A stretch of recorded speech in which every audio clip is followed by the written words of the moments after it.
जब अंग्रेज आया ना बरसगीर पाकिस्तान में, उसने देखा कि ये मुसलमान कौम, ये तो मौत को बका जानती है, ये तो मौत को बका जानती है, शहादत को भी जिंदगी जानती है। उसने बड़ा करीब होकर नजारा किया। उसने कहा कि ये वो कौम है जिसको नाश्ते के जोर से ना फौज से दबाया जा सकता है। हाँ, इसका एक ही ठीक है, इसके दिल से इनके महबूब की मोहब्बत निकाल दो। इसलिए ज़्यादा फरमाते हैं कि उन्हें जाना उन्हें माना न रखा गैर से काम, लिल्लाहिल हम्द मैं तुम्हें यहाँ से मुसलमान गया। अल्लामा इकबाल भी यहाँ पर हुए हैं। असल में दो को भी नजरिया जो है ना वो आला हज़रत को बरकत नहीं है। आगे क्योंकि आपका 1920 में विसार हो गया, आगे फिर अल्लामा इकबाल इसको लेकर आगे बढ़े। ये जो कांग्रेस में वाला देवबंद हज़रात का हुसैन अहमद ने उसको फतवा दिया, ये कांग्रेस के साथ हिंदुओं के साथ थे, इसने फतवा दिया मिल्लत अज वतन अस्त। कहता है ये मिल्लत अज वतन अस्त, वतन जो है ये मिल्लत से बनता है। अंग्रेजों के जाने के बाद हमने लहदा नहीं होना, कौम है तो वतन है, कौम है तो वतन। अगर कौम से वतन बनता तो मेरे आका करीम मक्का शरीफ को क्यों छोड़ दे। वतन जो है वो दीन से बनता है और दीन का रिश्ता खून के रिश्ते से ज्यादा मजबूत है। सैयदना फारूक आज़म ने जंग बदर में अपने सगे मामों को कत्ल किया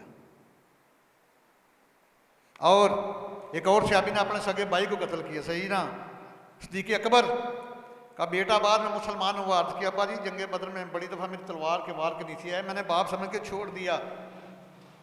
सुनो सिद्दीक़ अकबर का जवाब, माया लऊ लम अनसरिफ मिनक, तारीख़ुल खुलाक की हदीस है, अगर तू मेरी तलवार के नीचे आता तो मैं दुश्मन रसूल समझ के तेरी गर्दन उड़ा देता। दीन का रिश्ता, यहाँ पर अल्लामा इकबाल बड़े रोए हैं। उसने कहा हुसैन अहमद मदनी ये उलमा के देवबंद उलमा के उस्ताद थे, फरमाया कि तुम्हें ये नहीं पता सारे का सारा दीन तो आका करीम की ज़ात है, आका करीम के कदमों तक पहुँचा आपको, अगर तू नहीं पहुँचा तो तू मौलवी होने के बावजूद अबू लहब ही रहा। अरमगान हिजाज में अल्लामा इकबाल ने इसको बड़ा बेनकाब किया। तो इन्होंने ये हरकत की, अंग्रेज ने इसमें पैसे देने शुरू कर दिए कांग्रेस वालों को। वो मिंबर पर बैठ के सरकार की गुस्ताखियाँ करती, उनको शम्सुल उलमा के खिताब दिए जाते और जो दुरूद शरीफ पढ़ते नाज शरीफ पढ़ते उलमा उनको चांदनी चौक में शहीद करके कई दिन तक लाश उनकी लटकी रहती। ये आला हज़रत इमाम बरकत हैं। जब इन लोगों ने फतवे दिए ना जिसका नाम मोहम्मद अली है, किस चीज़ का मुख्तार नहीं, नबी के रोज़े की ज़ियारत आज किया, हजूर सारा दिन आपकी खिदमत भी करेंगे, रात को चौकीदारी भी करेंगे, दोनों शराबें अपनों को लेकर चले गए। और जब तबरक तकसीम होता ना तो आप सादात को दुगना हिस्सा देते थे और माया के सैयदजादे को सजा ना देना। अर्ज किया हजूर अगर सैयदजादे से कोई ऐसा जुर्म हो जिस पर हद लगती हो, माया के कादी हद लगाए लेकिन ये नीयत हद की ना, नीयत सदा की ना करे, नीयत ये करे कि सैयदजादे के कदमों को कीचड़ लगी थी वो उतारो। और एक दफ़ा ऐसे ही हुआ, आपने कहीं खिताब करने जाना था, आपके साथी आए, उस वक़्त कार तो नहीं ना थी, पालकी में बैठा के ले जाने लगे, 4 कुहारों ने बांस उठाए हुए हैं, अलग पालकी में दाएं बाएं न्याज़मंदों की बारात है। चांदी कदम चले तो फरमाया कहारो पालकी नीचे रख दो। जब नीचे रखी तो आप बाहर निकले तो आंखों से आंसू बह रहे हैं। फरमाया मैं तुम्हें अल्लाह के महबूब करीम का अजमत का वास्ता देता हूँ, बताओ तुम में से आले रसूल कौन है। मुझे तुम में से आले रसूल की महक आ रही है, खुशबू आ रही है। खामोश हो गई, एक के चेहरे का रंग फक हो गया, रो पड़ा। अर्ज किया हजूर मैं गरीब सैयदजादा हूँ, थोड़ी देर हुई है बरेली शरीफ में आया हूँ, को होना नहीं जानता था, कहारों के साथ शामिल हो गया। फिर दुनिया ने देखा कि पूरी दुनिया आलम के अजीम आलम आला हजरत ने अपनी दस्तार मुबारक उतारी, सैयदजादे के कदमों में रखी। अर्ज किया मुझे माफ़ कर दो, अगर क़यामत वाले दिन आपके नाना जान ने पूछ लिया आला हजरत अहमद रजा हाँ क्या मेरे नवासे का कंधे इसलिए था तेरी पालकी का बोझ उठाए, तो मैं क्या जवाब दूंगा। सारे कतार हुए, माफ़ी मांगी, सैयदा ने कहा मैंने माफ़ किया। मैं नहीं, अब आल पाल की बैठो, इतने कदम मैं अपने कंधों के ऊपर रख के आपको जलाऊंगा। और इसी चीज़ को फिर ख्वाजा कमरुद्दीन सियालवी रहमतुल्लाह ने आगे बढ़ाया।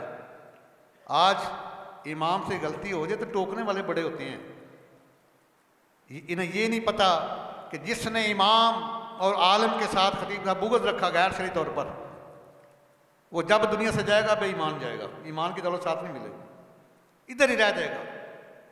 ख्वाजा कमरुद्दीन सियालवी रहमतुल्लाह, आपका आस्थाना बड़ा अजीम है, गोलर वाले ताजदार गोलरा को भी फैज़ मिला है, तो वहाँ से ख्वाजा शमसुद्दीन सियालवी के मुरीद भी है, खलीफा भी हैं, वहाँ से फैज़ मिला।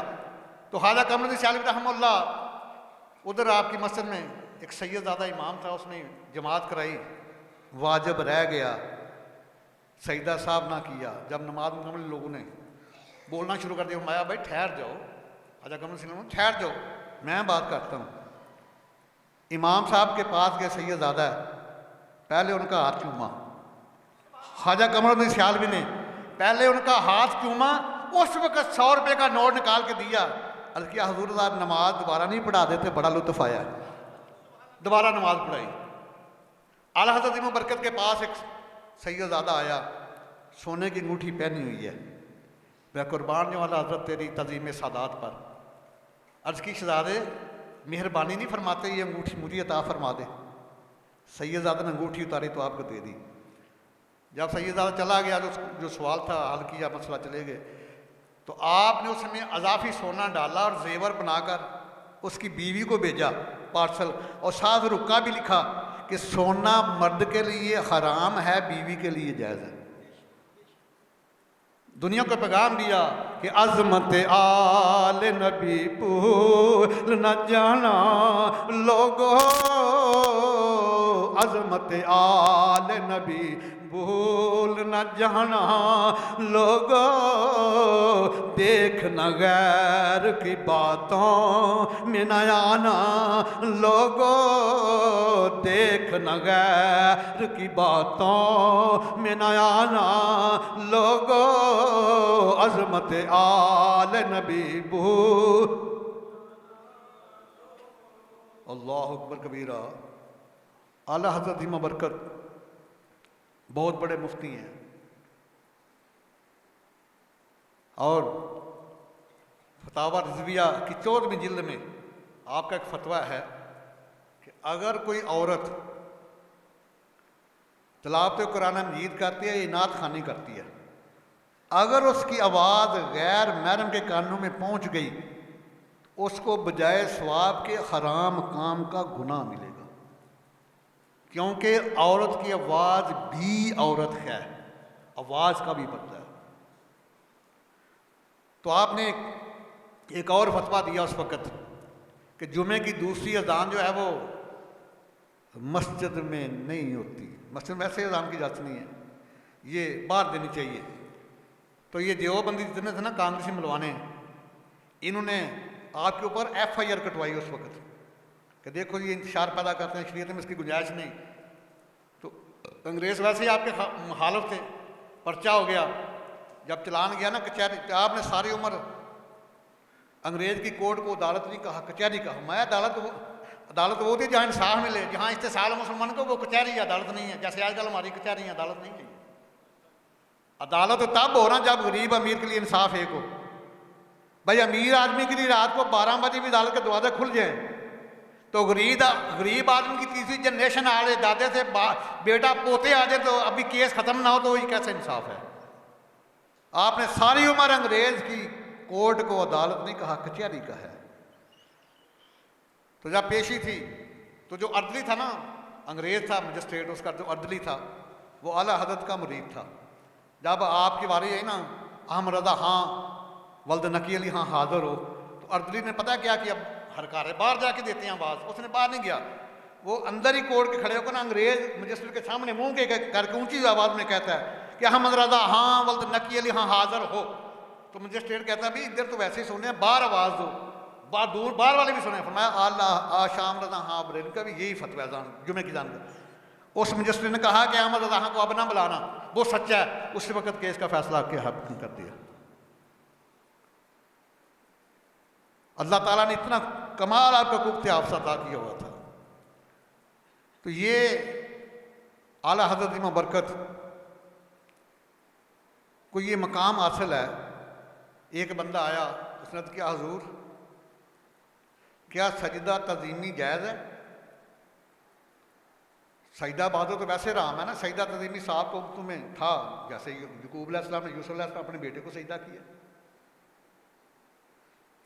तो सरकार ने मना फरमाया, नबी अलैहि फरमाया कि अगर मैं सजदा तज़ीमी की इजाज़त देता तो ख़वातीन को इजाज़त देता कि अपने खामदू को सजदा किया करो, लेकिन हाँ मैंने ख़त्म कर दिया सजदा तज़ीमी।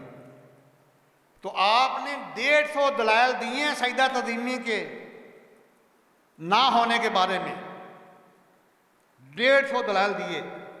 और कुछ लोग आ गए, हज़ूर ये समाल मौता के बारे में बताया, क्या मुर्दे सुन सकते हैं?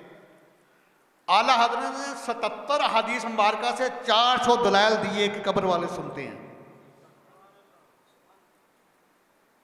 और तकरीबन 45 हदीस मुक़द्दसा से आपने सामाइन के सवालों के जवाब दिए और फतावा रज़विया लिख दिया, जिसकी 30 या 33 जिल्दें हैं और 22,000 सफ़ात हैं। ये बहुत बड़ा इल्म का ख़जाना है क़यामत के तक।